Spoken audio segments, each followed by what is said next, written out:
our capital back. We're taking it back. He claims crime is out of control in the nation's capital, but violent crime hit a 30-year low last year, and it's down 26% this year. And placing the D.C. Metropolitan Police Department under direct federal control. This is another cheap ploy by the great stunt queen to rally his base and distract from the Epstein list. Did the Justice Department appeal the Epstein decision today, Mr. President? Rising beef and coffee prices, failed tariffs, and his big budget bill that rips away health care for millions of Americans. Pam Bondi, who's fantastic, is taking command of the Metropolitan Police Department as of this moment. The announcement came one day after Trump demanded on social media that all homeless people must move out of Washington, D.C. immediately. He claims he has a place for them to go far away from the Capitol, but it's giving very 1930s. It's the second time this year that Trump has deployed National Guard troops for political purposes in a major U.S. city with a black woman mayor. If we didn't go to L.A.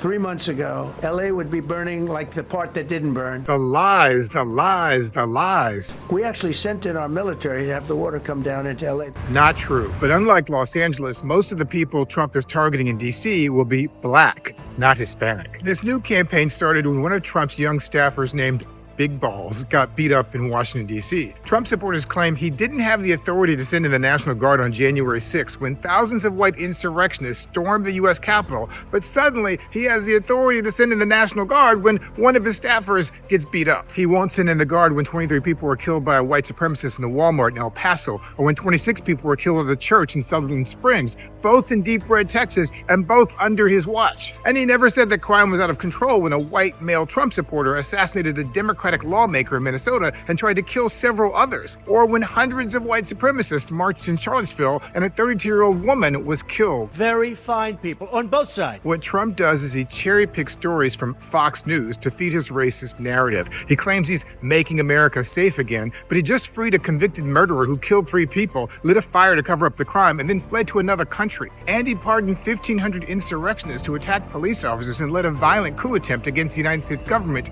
at his behest. But there is one area of Washington where crime is up dramatically this year, and the number of convicted criminals has soared by 100%. If we're going to send in the National Guard to remove the criminals in D.C., let's start there.